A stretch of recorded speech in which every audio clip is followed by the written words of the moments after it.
feel the difference between needing to do something and somebody else expecting me to do it. And now hear these words. We said them earlier. They're our favorite words. It's the core, it's the key to so many wonderful things that are unfolding for all of you. Satisfaction comes from only one place, and that's having a desire and moving in the direction of it. So this answer has many deep tentacles. You're going to feel it all around the room. For example, when a parent decides what a child needs to do you often notice how reluctant the child is to do it? And you know why? There's no satisfaction in doing what somebody else wants you to do.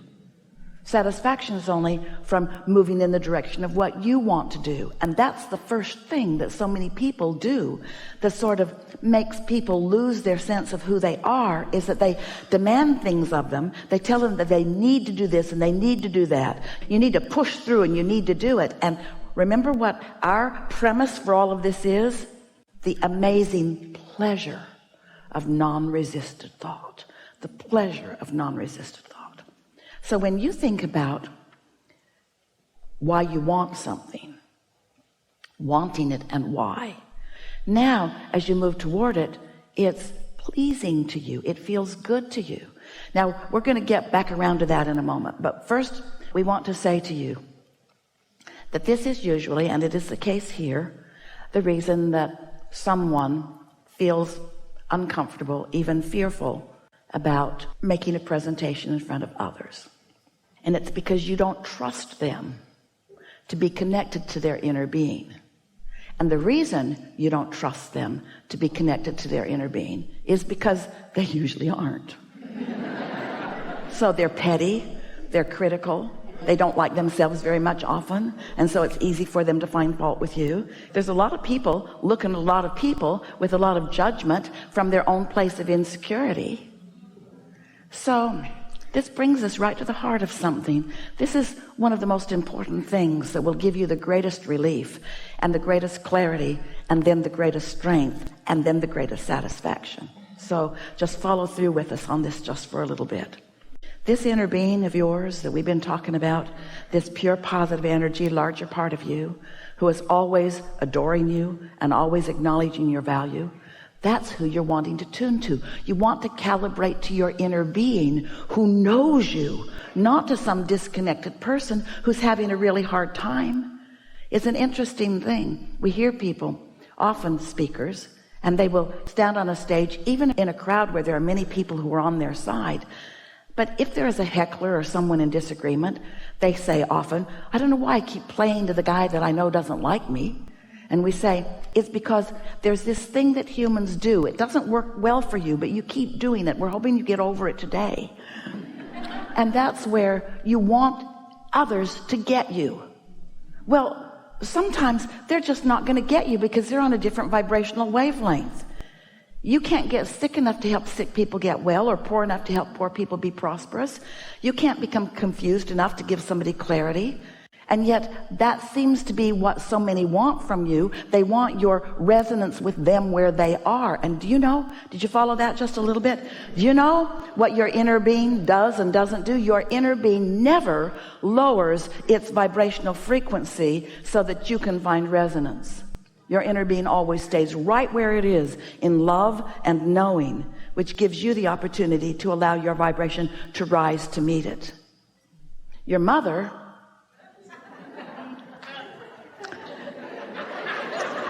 she moved around and she did you a disadvantage. She sided with you when you were complaining, and she sympathized with you when you were feeling sorry for yourself and those sorts of things. But your inner being does not.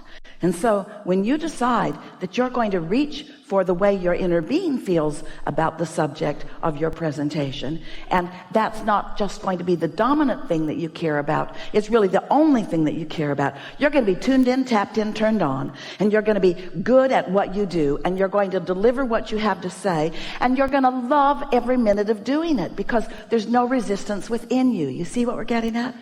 But in the minute that you turn your attention to what others think of you, oh, can you imagine?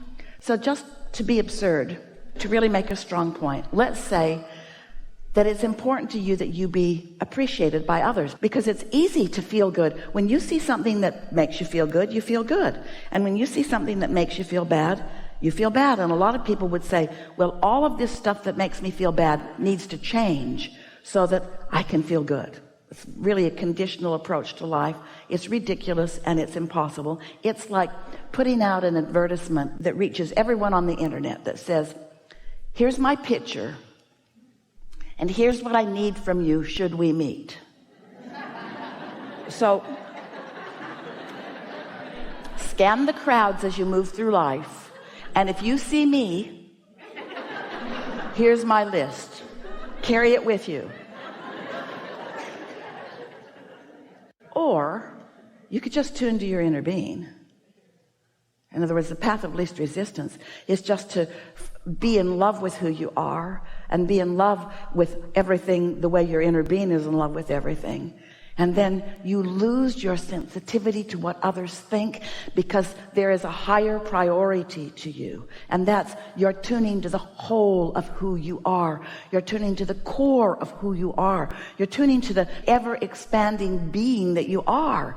Because others, some of them are going to resonate with you and some of them aren't. We want you to know there's never a crowd on the leading edge. But when you get tuned in, tapped in, turned on, there's a high probability that those who are around, who all want some of that, will begin to find that resonance, especially if you are experiencing the awesome power of non-resistant thought. That's the epitome. That's the perfect definition of attractive, isn't it? To be so tuned in that you're in your full power and clarity. And then those who are up to speed with you to some degree, they'll come right along with you. And those who aren't ready for you won't come. But what are you going to do about it? What are you going to do about that? You're going to lower your vibration to resonate with them. You're going to give up your connection to your source energy so that you can worry about that, you see? Doesn't that help you not worry about what others are doing? We want to convince you that you really have to stop playing to the peanut gallery. No offense meant, but resonate with your inner being and then watch what happens. Helpful? Yes. Want to talk about it? I just didn't know that it was about what other people were thinking about me. I mean, I've always known that I was aware of other people's energy. What did you think it was about? I just thought it was something that happened to me, or something that I just... You have an emotional response. Yes. With no awareness of what thought it's about. It just seems to come over me so fast. I didn't realize that it was something that I was... So now that leads us to another really important thing to talk about here today. And that is, we've been talking recently, we'll talk a lot about this today, about getting out ahead of it. Earlier you heard us say that you have patterns of thought. That's what beliefs are. So sometimes you have a belief that is serving you. Sometimes you have a belief that isn't serving you. And those beliefs that aren't serving you, that's why things sneak up on you, because you didn't even realize you were feeling that way or thinking that way, but you were, and so you attracted something that matched that. So we've been talking about getting out ahead of it. In other words, segment intending. Deliberately identifying and isolating and calibrating an emotion right now. So let's say that it's the day before you're going to make a presentation and you're thinking about it today. And today you are acknowledging what a beautiful day it is. And you're acknowledging how good you feel in the world and how good you feel in your body and how happy you are in life and how nice it is to be an uplifter and a teacher and how eager you are about these things. And because this presentation is tomorrow, it's easier for you today to identify those things and sort of prime the pump and get the energy moving about them. You might even go so far as to acknowledge how happy you are to have this role that you get to play tomorrow, and how eager you are to see how it plays out, and how much fun that it could be, how much fun that it will be. And so just by having those thoughts here today, with little or lesser resistant competition about them, you have gotten out ahead of it. You follow that? So tomorrow, we promise you, will go better for you than it would have had you not done that. That's what we call getting out ahead of it. Meditation accomplishes that too, because when you quiet your mind, you stop thought. And when you stop thought, your vibration rises. So now, this idea of getting out ahead of it, we want to point out, Esther catches herself doing this almost every day about something, getting out ahead of it in the opposite way that she means to. Just now we would say that's co-creation at its best. Those thoughts that we were encouraging about what's going to take place tomorrow, but acknowledging how good you feel today, that's co-creating at its best, you and the universe and your inner being. But sometimes if you have a worrisome thought, like it just comes over me so fast, I don't know what happens, I just remember that I get prepared and I think I'm ready and then I'm not. Don't do that, because that's the opposite of what we're talking about. But it is getting you ready for something. It is preparing you for the next segment, but it's preparing you for a segment that you're not going to enjoy that much when you get there, you see. So when you start getting a handle on this and you start getting out ahead of it deliberately when it's easier, and then you start noticing how much better things go for you because you're out ahead. Esther has a notebook, a stack of notebooks now, and she decided to take this a little bit to an extreme, and so she is segment intending almost every segment of her life experience these days by sitting and writing for about 60 seconds about the next segment that she's moving into. Back in the very early days, Jerry asked, Abraham, are there any like laws of the universe or anything that if we could really get a handle on, it would help us to understand how all of this works? And we said, there's the law of attraction, and then we defined it.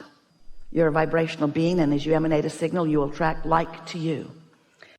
The second law we called the law of deliberate creation. That's where you think on purpose. You can do it by default. That's what most people do.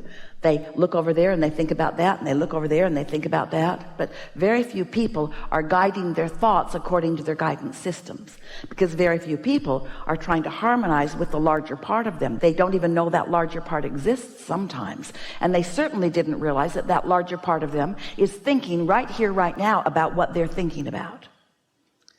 The law of deliberate creation. Paying attention to your emotions and thinking in the direction of what you want as your inner being does. The third is the law of allowing. That means I have isolated and identified and calibrated my frequency to the frequency of my source. So I have the clarity and the knowledge of all of that inside. And then the fourth, we said, was segment intending. You're moving into a new segment all the time. When the phone rings, new segment. When you're at the dinner table and all of you are there except that one who's always late, and then that one gets there, new segment. Constant new segments, new segments, new segments. And if you will stop and identify what you most want from this segment, you activate within yourself, you cause yourself to be one of the cooperative components that is already gathered. In other words, your inner being has already gathered cooperative components. Often you're the only holdout. But when you segment intend, often it causes you to be a cooperative component. So segment intending, Esther will write segment. Brush my teeth, put on my face, and comb my hair. That's her segment. Takes 30 minutes. Segment. And then she will write, I feel such appreciation for this lovely space in which I can prepare myself for the day. I love this music that is playing right here and now. I love these products. Took me a while to find them. I really, really like them. I like the way this smells. I like the way this smells. I like the way this smells. In other words, just looking for things to feel good about and setting her vibrational frequency for well-being, for attraction. And then the next segment, make my bed and move the stuff back where it belongs. 30 minutes.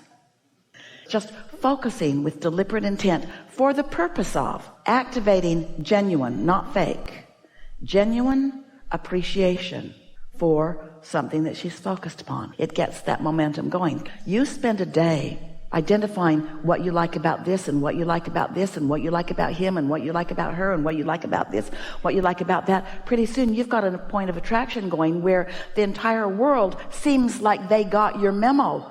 When you see me do this, it's like they got the memo. And those that are not a vibrational match to this pure positive energy stream that you've got going, they bounce off of you. It's like they're not even in the same world that you're in.